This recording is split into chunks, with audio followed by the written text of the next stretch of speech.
السلام علیکم دوستو، امید کرتا ہوں آپ سب خیریت سے ہوں گے۔ دوستو، آج میں آپ لوگوں کو ارطغرل غازی کی زندگی کے بارے میں چند ایسے دلچسپ معلومات سے آگاہ کروں گا جس کے بارے میں شاید بہت کم لوگ جانتے ہوں گے۔ تو آئیے دوستو، آپ لوگ کا ٹائم ضائع نہیں کرتے ہی ویڈیو کی طرف آتے ہیں۔ دوستو، ارطغرل غازی 1191 میں اوغوز قبائل سے تعلق رکھنے والے کائے قبیلے کے سردار سلیمان شاہ کے بیٹے تھے اور سلطنت عثمانیہ کے بانی عثمان اول کے والد تھے۔ اور دوستو، ارطغرل غازی ایک بہادر، عقل مند، ایماندار اور باروب سپاہی تھے۔ اور دوستو، ارطغرل غازی نے اسلام کی سربلندی کے لیے دن رات انت تک محنت کی اور ہر مشکل حالات میں وہ مشکلات کا سامنا کرتے رہے اور مشکل وقت میں ڈٹے رہتے اور ہر جنگ پہ جانے سے پہلے اپنے دوستوں کو کہتے کہ جیت ہماری ہوگی اور فتح اللہ کی ہوگی۔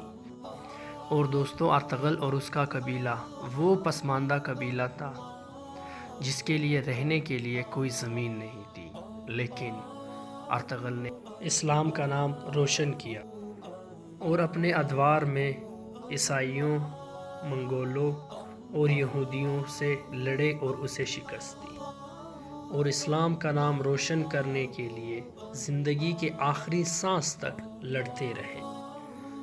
اور آخرکار وہی قبیلہ جس کے لیے رہنے کے لیے زمین نہیں تھی، لوگ اسے اپنی زمینوں سے اٹھاتے تھے۔ دوستو، اسی قبیلے نے سلطنت عثمانیہ کی بنیاد رکھی اور جس نے 3 براعظموں پہ حکومت کی اور اسلام کا نام روشن کیا۔ دوستو، آج اگر ایشیا اور یورپ میں لوگ نمازیں پڑھتے ہیں یا سر اٹھا کے چلتے ہیں تو یقیناً اس میں سلطنت عثمانیہ کا کردار ہوگا، کیونکہ عیسائی، منگول اور یہودی اس وقت سے لے کر آج تک اسلام کا نام مٹھانے کی ہر ممکنہ کوشش میں لگے ہوئے ہیں۔ اور ارطغرل غازی کے ادوار میں ارطغرل کا سامنا کرتے ہوئے وہ یقیناً ہار گئے تھے، کیونکہ ارطغرل غازی ایک ایسے نڈر اور ایماندار سپاہی تھے جو نہ موت سے گھبراتے تھے اور نہ دشمن کی چالوں سے خوف زدہ ہوتے تھے۔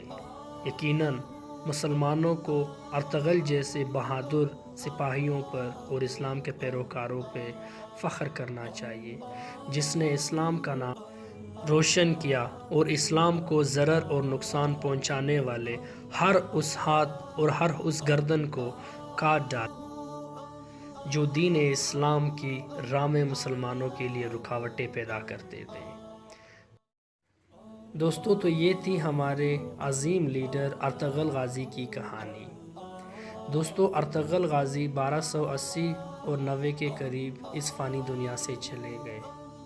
آج بھی اس کا مقبرہ مشہور ملک ترکی کے صوبے بلجک میں سوغوت کے گاؤں میں موجود ہے اور مسلمان دور دراز علاقوں سے اس کا وزٹ کرنے کے لیے، اسے دعائیں دینے کے لیے، اس کے مقبرے پہ جانے کے لیے بے تاب اور بے چین رہتے ہیں اور اس کی مغفرت کے لیے دعائیں کرتے ہیں، کیونکہ اگر آج یورپ یا ایشیا میں کوئی مسلمان ملک ہے تو یقیناً اس میں ارطغرل غازی کی بے شمار محنتیں، بے شمار جدوجہد شامل ہوں گے۔